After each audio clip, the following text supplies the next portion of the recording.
Hello students. Presently हम 6th unit study कर रहे हैं, that is gravitation.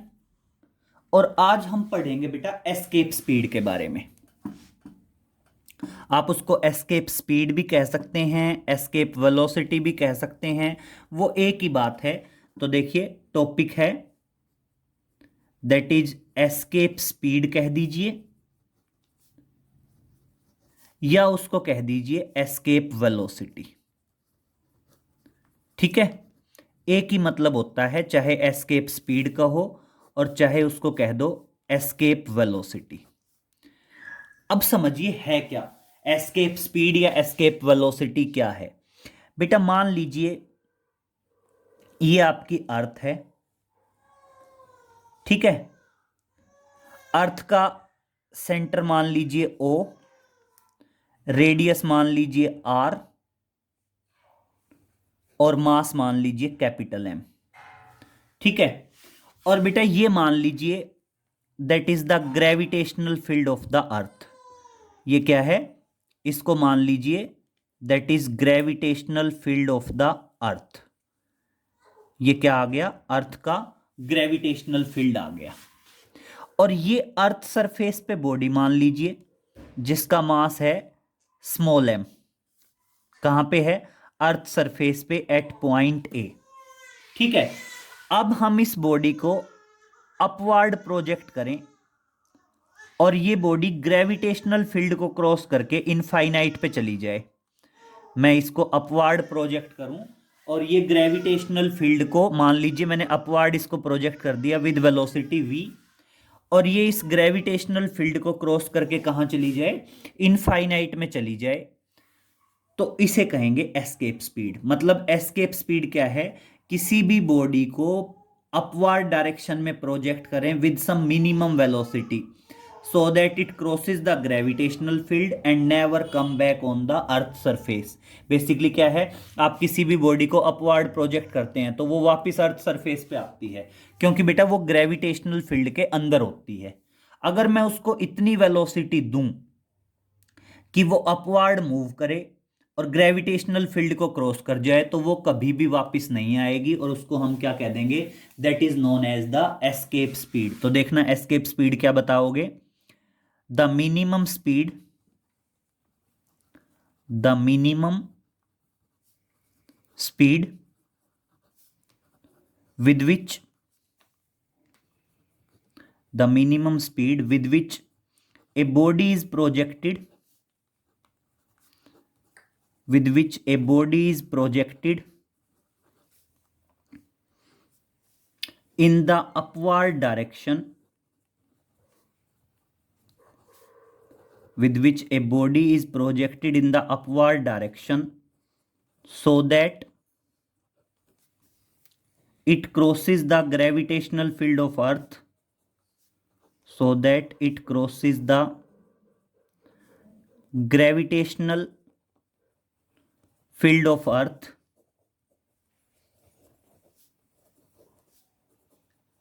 and never come back on earth surface, never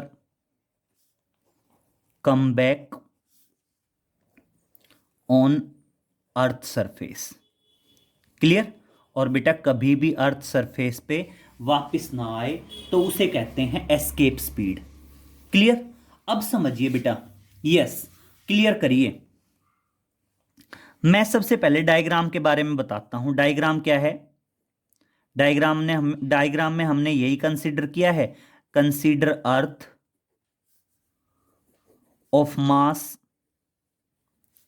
capital M, radius capital R, and a body of mass small m, and a body of mass small m projected upward,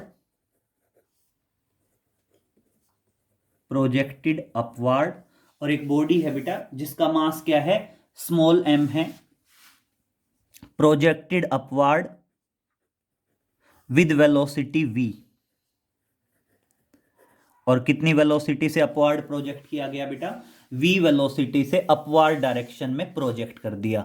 और अब सुनिए बेटा, ऐसा कब होगा? Earth surface पे जो kinetic energy है वही पोटेंशियल एनर्जी बन जाएगी, कहां पे जाके? इनफाइनाइट पे। तो आप क्या बताओगे, ऐसी पॉसिबिलिटी कब होगी? Kinetic energy of the body on earth surface, on earth surface किसके बराबर रहेगी? बराबर रहेगी potential energy of the body, potential energy of the body at infinite, potential energy of the body at infinite. तो सबसे पहले ये तो सिंपल है। मान लीजिए बॉडी का मास था स्मॉल m, मैंने उसको वर्टिकल डायरेक्शन में v वेलोसिटी से थ्रो किया, और इसलिए क्या आ जाएगा? Therefore kinetic energy of the body at point A, जो काइनेटिक एनर्जी है वो बेसिकली किसके बराबर होगी? हाफ mv² के बराबर होगी। ठीक है, ये तो सिंपल है। अब प्रॉब्लम है बेटा पोटेंशियल एनर्जी की। अब पोटेंशियल एनर्जी जो होगी बेटा इनफाइनाइट पे, वो बेसिकली वर्क डन के बराबर होगी in moving the body from earth surface to infinite. क्या बताया? जो इनफाइनाइट पे पोटेंशियल एनर्जी है वो किसके बराबर होगी? वर्क डन के बराबर होगी in moving the body from earth surface to infinite. तो इसका मतलब हमें वर्क डन कैलकुलेट करना पड़ेगा। कहां से कहां तक का वर्क डन कैलकुलेट करना पड़ेगा? आपको वर्क डन कैलकुलेट करना पड़ेगा from earth surface to infinite. Earth surface से इनफाइनाइट तक मूव करने का वर्क डन कैलकुलेट करेंगे, और इसके लिए हम क्या बताएंगे? Now for potential energy of the body at infinite, हमें पोटेंशियल एनर्जी चाहिए बॉडी की, कहां पे चाहिए? इनफाइनाइट पे चाहिए। तो देखना, बेसिकली पोटेंशियल एनर्जी जो है वो पोटेंशियल एनर्जी किसके बराबर होगी? Work done W। और वर्क डन W कहां से कहां तक का? वर्क डन W कहां से कहां तक का? In moving the body from earth surface to infinite. अब बेटा अर्थ सरफेस से इनफाइनाइट तक जैसे जैसे डिस्टेंस इंक्रीज होता जाएगा वैसे वैसे फोर्स डिक्रीज होता जाएगा। और अगर वेरिएबल फोर्स होता है तो वेरिएबल फोर्स का वर्क डन इंटीग्रेशन से कैलकुलेट किया जाता है। तो वो क्या कहता है कि मान लीजिए इनफाइनाइट से और सेंटर तक का डिस्टेंस अज्यूम कर लीजिए x। ठीक है, ये जो स्मॉल डिस्प्लेसमेंट है, स्मॉल डिस्प्लेसमेंट को मान लीजिए dx। स्मॉल डिस्प्लेसमेंट को क्या मान लीजिए? dx मान लीजिए। तो बॉडी को अर्थ सरफेस से इनफाइनाइट तक मूव करने का जो वर्क डन आएगा वो क्या आएगा? Force into small displacement dx। और इसका इंटीग्रेशन कर देंगे, कहां से कर देंगे? अर्थ सरफेस से लेके इनफाइनाइट तक। बेटा अर्थ सरफेस पे डिस्टेंस कितना है? Capital R। और कहां तक लेके जाएंगे? इनफाइनाइट तक लेके जाएंगे। तो इस तरह से देखिए, आप क्या बताओगे? सिंपल बता देंगे कि जो पोटेंशियल एनर्जी है वो पोटेंशियल एनर्जी किसके बराबर होगी? वर्क डन के बराबर होगी। और वर्क डन किसके बराबर है? Force into displacement. अब देखिए, फोर्स का रेफरेंस देंगे। फोर्स किसके बराबर होगा? दोनों के बीच में ग्रेविटेशनल फोर्स होगा G, mass of first body, mass of second body, and square of the distance between them. और दोनों के बीच का डिस्टेंस x है तो x स्क्वायर कर देंगे। ठीक है, तो मैंने फोर्स की वैल्यू रख दी, that is GMM by X square, और इंटू क्या आ गया? dx। और कहां से कहां तक आ गया बेटा? फ्रॉम R टू इनफाइनाइट आ गया। ये स्टेप क्लियर हुआ, that is from R to infinite. और अब समझिए, अब हम इंटीग्रेशन कैरिड आउट करेंगे और देखिए potential energy, potential energy basically work done के बराबर है। वर्क डन क्या आएगा, मैं जी एम एम कॉमन ले रहा हूं, इंटीग्रेशन किसका बचा, 1/x² इंटू डी एक्स बचा, और कहां से कहां तक, फ्रॉम आर टू इंफिनिटी। और अब देखिए इस तरह से आपकी पोटेंशियल एनर्जी बराबर आ गई जी एम एम। और बेटा जो 1/x² है इसको ऐसे कर सकता हूं, x⁻⁻² इंटू डी एक्स। भाई ऊपर गया तो x⁻⁻² हो गई, और कहां से कहां तक हो गई, फ्रॉम आर टू इनफाइनाइट। और अब देखिए बेटा इंटीग्रेशन में फिक्स होता है, पावर में एक ऐड करो उसी से डिवाइड करो, x⁻⁻² है, एक ऐड करेंगे तो -2 + 1 क्या बचेगा, -1, और उसी से हमने क्या कर दिया, डिवाइड कर दिया। और लिमिट कहां से कहां तक है, लोअर लिमिट r और अपर लिमिट क्या है, इनफाइनाइट है। यहां तक का स्टेप आया समझ में। अब देखना बेटा नेक्स्ट स्टेप, मैं क्या कर रहा हूं, ये माइनस बाहर ले रहा हूं, तो क्या आ गया, -GMM, x⁻⁻1 है, और नीचे आएगा तो क्या आ जाएगा बेटा, 1/x आ जाएगा। और लिमिट क्या है, लोअर लिमिट r है और अपर लिमिट है इनफाइनाइट, लोअर लिमिट r और अपर लिमिट क्या है, इनफाइनाइट। अब इससे नेक्स्ट स्टेप देखिए, इससे नेक्स्ट स्टेप पे आ रहे हैं, इससे नेक्स्ट स्टेप समझेंगे बहुत ध्यान से। एक बार देखिए यहां तक तो स्टेप यही है कि आपने पोटेंशियल एनर्जी के लिए क्या किया, पोटेंशियल एनर्जी के लिए सिंपल हम इंटीग्रेशन कर रहे हैं, और इंटीग्रेशन कैरिड आउट करके यहां तक की वैल्यू आ गई। अब इससे नेक्स्ट स्टेप देखिए बेटा, इससे नेक्स्ट स्टेप इंपॉर्टेंट है, समझने लायक है, थोड़ा सा मैं इसको साइड में स्लाइड कर रहा हूं। और अब उसके बाद देखिए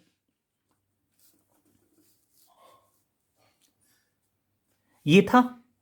अब समझिए next step, upper limit minus lower limit होता है, तो देखिए इस तरह से आपकी जो पोटेंशियल एनर्जी है वो पोटेंशियल एनर्जी किसके बराबर आ गई, दैट इज -GMM, यही है ना बेटा। और अब क्या करेंगे, अब इसमें कर देंगे एक बार x की जगह अपर लिमिट और एक बार x की जगह माइनस का निशान लगा के लोअर लिमिट। तो देखना मैं अपर लिमिट कर रहा हूं, क्लियर करना, अपर लिमिट क्या है, 1/∞, और माइनस क्या करेंगे, लोअर लिमिट, लोअर लिमिट क्या है, 1/r, माइनस आ गया। अब बेटा 1/∞ 0 होगा, माइनस माइनस प्लस हो जाएगा, और इस तरह से पोटेंशियल एनर्जी किसके बराबर आ गई, पोटेंशियल एनर्जी आ गई +GMM/r, +GMM/r। अब एक पॉइंट है, मैं बहुत ध्यान से बता रहा हूं, समझना बहुत ध्यान से। अगर अर्थ सरफेस से इनफाइनाइट पे ले जाते हैं तो पोटेंशियल एनर्जी आती है GMM/r, और अगर इनफाइनाइट से अर्थ सरफेस पे लाएंगे तो पोटेंशियल एनर्जी आएगी -GMM/r। क्लियर। अगर नजदीक से दूर ले जाएंगे तो प्लस की होती है, और दूर से नजदीक लाएंगे तो माइनस की होती है। कैसे, उस टाइम पे फिर इंटीग्रेशन की लिमिट चेंज हो जाएगी, r टू इनफाइनाइट की बजाय इनफाइनाइट टू r हो जाएगी। अब क्या करेंगे, दोनों वैल्यूज को यहां पुटअप करेंगे इक्वेशन 1 में। ये आपका इक्वेशन 1 था, तो अब देखिए क्या बताएंगे, put these values in equation 1। तो देखिए बात करते हैं, आगे लिखते हैं, पुट दीज वैल्यूज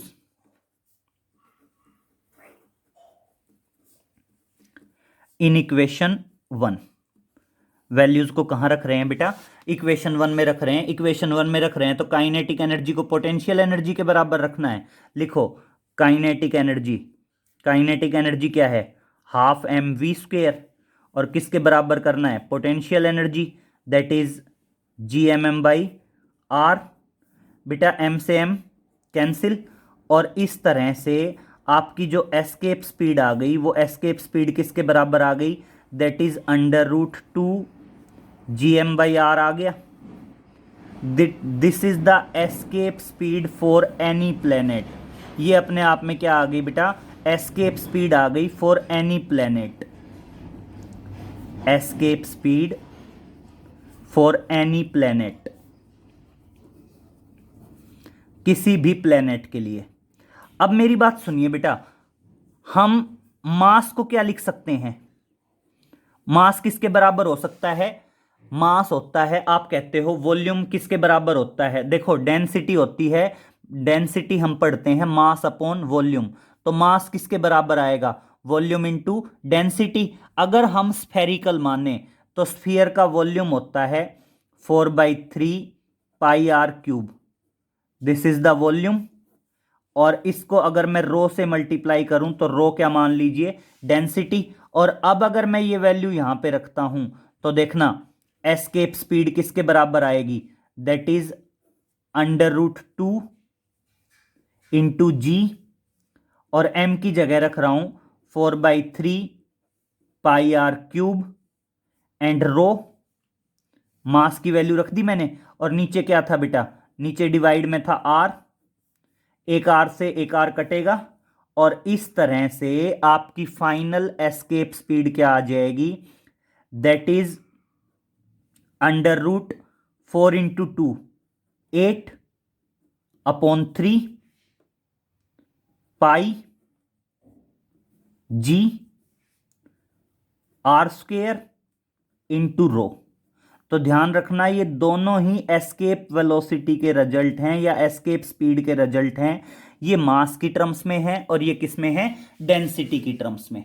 तो आप इसको अच्छे से नोट कर लेंगे, एस्केप स्पीड या एस्केप वेलोसिटी, और ये जो रिजल्ट है ये किसकी टर्म्स में है, मास की टर्म्स में है, और ये किसकी टर्म्स में है बेटा, डेंसिटी की टर्म्स में है। ये भी अपने आप में क्या है, that is escape speed for any planet. इसको भी आप क्या बता सकते हैं, ये भी अपने आप में क्या है, that is the escape speed, escape speed for any planet, escape speed for any planet. ठीक है, किसी भी प्लेनेट की एस्केप स्पीड है ये, ध्यान रहेगा, this is the escape speed for any planet. तो इसको आप अच्छे से नोट कर लीजिए। अब मैं कुछ पॉइंट डिस्कस कर रहा हूं एस्केप स्पीड के बारे में। देखिए सबसे पहले उन्हीं पॉइंट्स की बात करते हैं, तो देखिए वो पॉइंट्स क्या हैं, नोट में डालेंगे, अच्छे से समझेंगे उनको।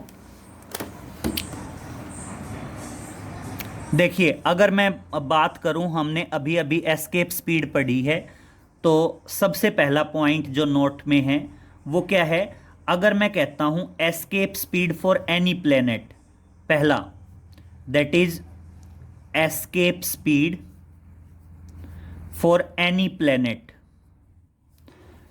किसके लिए बेटा, एस्केप स्पीड की बात कर रहा हूं, लेकिन किसके लिए कर रहा हूं एस्केप स्पीड की बात, किसी भी प्लेनेट के लिए। और किसी भी प्लेनेट की एस्केप स्पीड हमने अभी अभी पढ़ी है, और क्या है वो, एस्केप स्पीड बराबर है √2gm/r। यहां पे m क्या है, मास ऑफ द प्लेनेट, और r क्या है, रेडियस ऑफ द प्लेनेट। तो यहां पे m क्या आया, यहां पे m है मास ऑफ द प्लेनेट, और r क्या है बेटा, रेडियस ऑफ द प्लेनेट। ठीक है, फिर मैं कहता हूं मास की वैल्यू रख लो, और फिर एस्केप वेलोसिटी का एक रिजल्ट और आता है, और वो रिजल्ट क्या है, √8/3 पाई जी आर स्क्वेयर रो। ठीक है, और ये बेसिकली किसके बराबर होगा, ये बेसिकली यहां पे एक तो आया जी, जी तो यूनिवर्सल ग्रेविटेशनल कांस्टेंट है, तो एक तो आया आर, आर तो क्या होगा, that is radius of planet, और बेटा रो क्या होगी, that is density of planet, that is density of planet. Clear?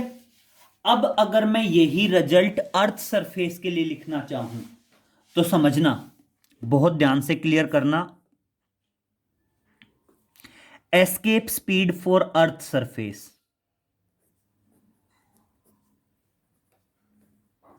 Escape speed for earth surface, escape speed किसके लिए? अर्थ के लिए। तो देखना अर्थ की एस्केप स्पीड क्या आएगी? आप कहते हो v किसके बराबर है? √2 GM/r के बराबर है। अब हमने ये पढ़ा है कि आपका जो GM है वो किसके बराबर होता है? GR² के बराबर होता है for earth surface, for earth surface. ये रिजल्ट किसके लिए है बेटा? अर्थ सरफेस के लिए है। तो मैं GM की जगह GR² लिख रहा हूं, तो देखना क्या आ गया, दैट इज √2 GM की जगह GR² आया, डिवाइडेड बाई R है, और क्या होगा बेटा, एक R से एक R कैंसिल। और इस तरह से देखना आपकी जो एस्केप स्पीड है वो एस्केप स्पीड क्या आ गई? That escape speed is equal to √2 GR। किसके बराबर आ गई? √2 GR के बराबर आ गई। और यहां पे देखना G तो क्या है? 9.8 मीटर पर सेकेंड स्क्वायर, अपने आप में क्या है? Acceleration due to gravity. और R किसके बराबर है बेटा? 6400 किलोमीटर होता है, और इसको मीटर में बदलेंगे तो कितना आएगा? 6.4 इंटू 10⁶ मीटर। और ये बेसिकली क्या है? That is radius of earth. ये अपने आप में क्या है बेटा? रेडियस ऑफ अर्थ है। ठीक है। और अगर मैं दोनों की वैल्यू रखूं तो एस्केप वेलोसिटी आ जाती है 11.2 किलोमीटर पर सेकंड। ठीक है। तो ये है for earth only, for earth only. और ये क्या है? For earth only.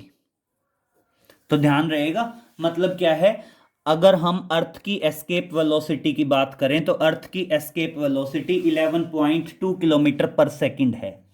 अब दूसरा पॉइंट, कहीं भी एस्केप वेलोसिटी में बॉडी का मास यूज नहीं हुआ ना भाई। जिस बॉडी को हम वर्टिकली अपवार्ड डायरेक्शन में प्रोजेक्ट कर रहे थे, हमने कहीं भी उस बॉडी का मास यूज नहीं किया। अगर हमने कहीं भी उस बॉडी का मास यूज नहीं किया तो इसका मतलब एस्केप स्पीड कभी भी बॉडी के मास पे डिपेंडेंट नहीं है। तो आप ध्यान रखेंगे, escape speed does not depend upon the mass of the body. तो देखिए third point,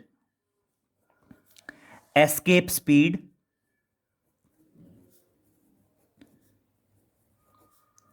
does not depend upon, does not depend upon mass of the body। इसका मतलब क्या है बेटा? इसका मतलब है चाहे कोई बॉडी 2 kg की हो, 20 kg की हो, चाहे 200 kg की हो, सबके लिए एस्केप वेलोसिटी यही रहने वाली है, दैट इज 11.2 किलोमीटर पर सेकेंड। ठीक है। Next point, escape velocity does not depend upon the angle of projection. इसका मतलब क्या है? कहीं भी हमने बात की कि हमने बॉडी को कितने एंगल से प्रोजेक्ट किया था अर्थ सरफेस के साथ, तो इसलिए आप क्या बताएंगे? The escape speed,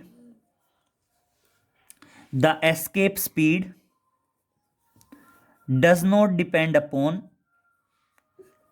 does not depend upon angle of projection, angle of projection from the earth surface. मतलब हम चाहे बॉडी को 15 डिग्री, 20 डिग्री, 45 डिग्री किसी भी एंगल से प्रोजेक्ट करें, एस्केप स्पीड यही रहने वाली है। ठीक है। दूसरा,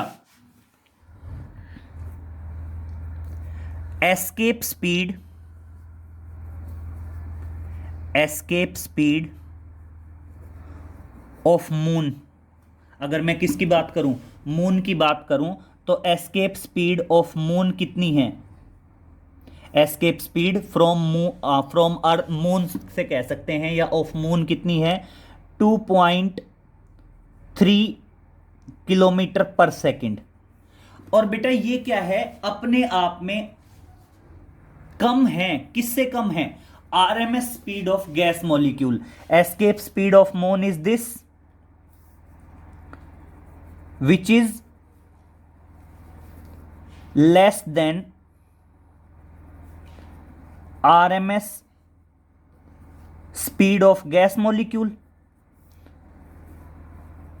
मतलब गैस मॉलिक्यूल्स की RMS स्पीड इससे ज्यादा होती है, इसलिए बेटा सारे के सारे गैस मॉलिक्यूल मून से क्या हो जाते हैं, एग्जिट आउट हो जाते हैं। एंड हैंस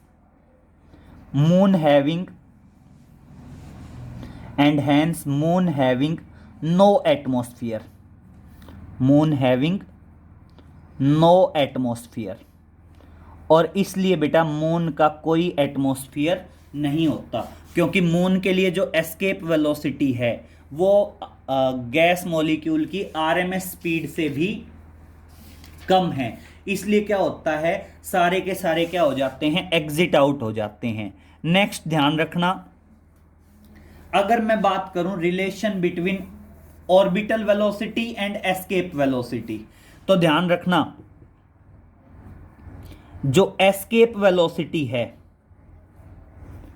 वो एस्केप वेलोसिटी किसके बराबर होती है, √2 times the orbital velocity, √2 times the orbital velocity.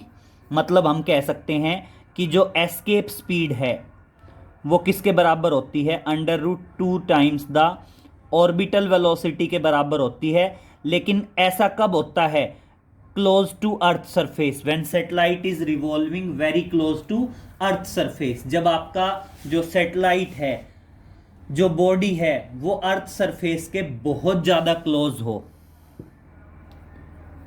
When orbiting close to earth surface, close to earth surface. जब आपका जो सैटेलाइट है या जो बॉडी है वो अर्थ सरफेस के क्लोज ऑर्बिट कर रही हो, तब है। ये सारे पॉइंट्स आप ध्यान रखेंगे एस्केप स्पीड के, काफ़ी इंपॉर्टेंट हैं। बाकी आगे नेक्स्ट लेक्चर में मिलते हैं। Okay, thank you.